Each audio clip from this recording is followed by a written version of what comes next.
अस्सलामुअलैकुम मुअज़्ज़ज़ नाज़रीन, मैं हूँ आपका होस्ट खालिद बिलाल। तुसाने सारा यूट्यूब ते फेसबुक चैनल जदीद सोलर सिस्टम। उम्मीद करना कि सारे दोस्त खैरियत नाल होसन। अज फ्रेम के हवाले नाल इन्फॉर्मेशन तक देंदे पे क्योंकि ये गार्डर वाला फ्रेम है मुकम्मल ही इंदे ते गार्डर का इस्तेमाल कीते से 18 सोलर पैनल का फ्रेम है पिया। इनकी मुकम्मल थोड़ी डिटेल दसेने और खर्चा दसेने है तो इन हवाले नाल असें चलो कोई सारे दोस्त हैं जेडे फ्रेमां के बारे भी पुछदे तो अगर ये भी दसाऊँ चाहता हूँ कि बाज़ औकात फ्रेम हर जगह दे हर इलाके दे विच अपना यानी कि जेरे कारीगर हजरात हैं अपने अपने रेट के उत्ते बने पैन तो रेट दे नाल भी थोको गाह करने कि ये कितने रेट दे विच बनी। अगर कहीं दोस्त बनवाने होन तां भी सब आर्डर कर सकते तो इंशाल्लाह वो भी बनवा सकते। तो बाकी इनके कोई थोको वजन के हवाले नाल और इनकी डिटेल थोको दसेने है तो भी ये कितना यकीन में इन टोटल वजन कितना है पिया कितने च तैयार था है। ये फ्रेम भी तो कोई दसूँ चा बैक फ्रेम की भी अस वीडियो इंशाल्लाह तक वो भी जल्दी अपलोड करे सूँ। मजीद अस जदीद सिस्टम का बनवाए तो उनकी भी वीडियो इंशाल्लाह अपलोड तो करें। वो चैनल वाला ये गार्डर वाला लेकिन उनका तो इनका फ़र्क वजन का भी सारा तो इंशाल्लाह वो भी दसे सूँ। तो बाकी ये तो दसूँ चा कि ये गार्डर इन पे गार्डर इनते ते बहु वजनी ही पाते हैं। अगर इनके तो थोड़ा कम वजन वाला गार्डर पवा गिनो तां भी वो पाए सकते। तो ये फ्रेम जड़ा सलाह ज़िला कबीर वाल तहसील कबीर वाला ज़िला खाने वाले उनके च इंस्टॉल कीते पीर सैयद हुसैन अब्बास शाह साहब गर्देजियन पे मुल्तान दे उन्होंने असा सिस्टम इंस्टॉल वन के कीते तो ये फ्रेम भी असा उथे ही लाए। तो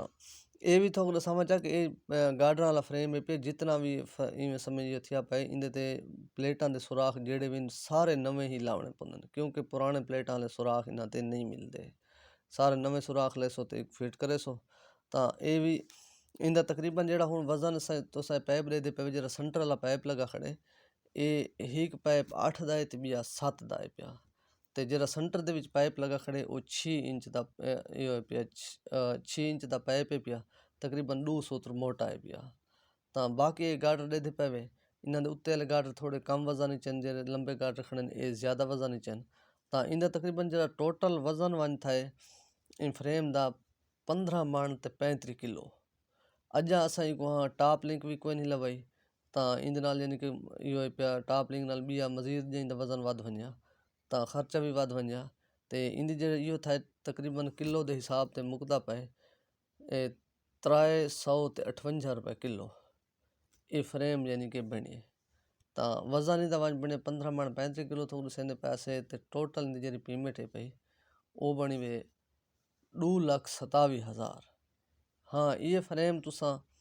कम कीमत थोड़ा मटीरियल कम करवा के 18 सोलर पैनल दा पिया वो भी 18 दा सी लेकिन थोड़ा मटीरियल उनका गार्डर उत्ते वाले तले वाले मजबूत गार्डर है ठीक है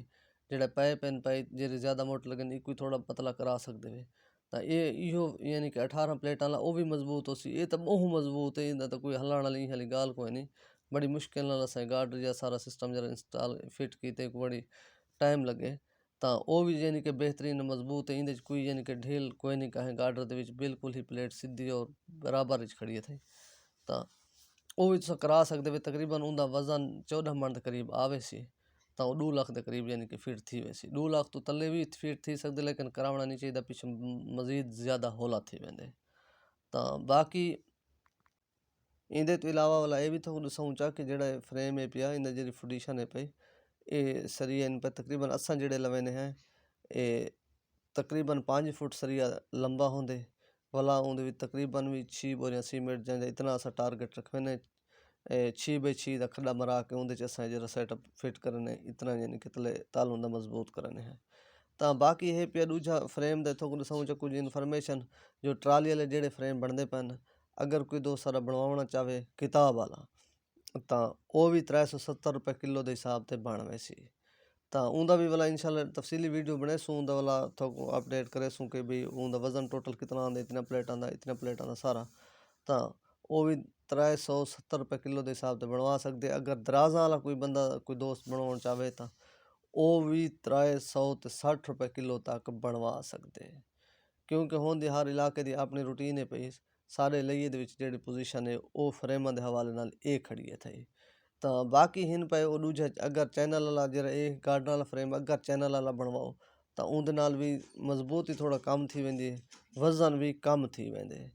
ਤਾਂ ਇਹ ਵਜ੍ਹਾ ਤੋਂ ਅਸਾਂ ਕੋਸ਼ਿਸ਼ ਕੀਤੀ ਅਸਾਂ ਜਿਹੜਾ ਨਾ ਉਹ ਕਿਉਂਕਿ 18 ਪਲੇਟਾਂ ਦਾ ਵਜ਼ਨ ਵੀ ਝੱਲਣਾ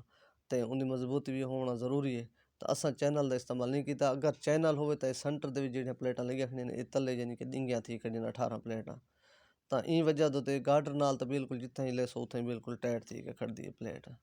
ਤਾਂ ਇਹ ਵਜ੍ਹਾ ਤੋਂ ਅਸਾਂ ਚੈਨਲ ਦਾ ਇਸਤੇਮਾਲ 15 ਪਲੇਟਾਂ ਤੱਕ ਕਰਨੇ 15 ਪਲੇਟਾਂ ਤੋਂ ਉੱਤੇ ਤੇ ਕੋਈ ਨਹੀਂ ਕਰਨੇ। ਬਾਜ਼ ਔਕਾਤ ਅਸਾਂ ਇਹ ਵੀ ਬਣਵਾਉਣ ਕਿ 15 ਪਲੇਟਾਂ ਦਾ ਜਿਹੜਾ ਫਰੇਮ ਬਣਵਾਉਣੇ ਹੈ ਤਾਂ ਉਹਦੇ ਤੇ ਵੀ ਅਸਾਂ ਗਾਰਡਰ ਲਵਾਉਣ ਹੋਲੇ ਗਾਰਡਰ ਦੀ ਮਜ਼ਬੂਤੀ ਜ਼ਿਆਦਾ ਹੈ ਪਲੇਟ ਬਿਲਕੁਲ ਸਿੱਧੀ ਕੱਢਦੀ ਛਕੀਜ ਕੇ ਕੱਢਦੀ ਉਹਦੇ 'ਚ ਕੋਈ ਫਰਕ ਨਹੀਂ ਆਉਂਦਾ। ਤਾਂ ਇਹਦੇ ਨਾਲ ਵਾਲਾ ਦੇਸੋ ਇਜਾਜ਼ਤ ਆਪਣਾ ਖਿਆਲ ਰੱਖੇ ਸੋ ਅੱਲਾ ਹਾਫਿਜ਼।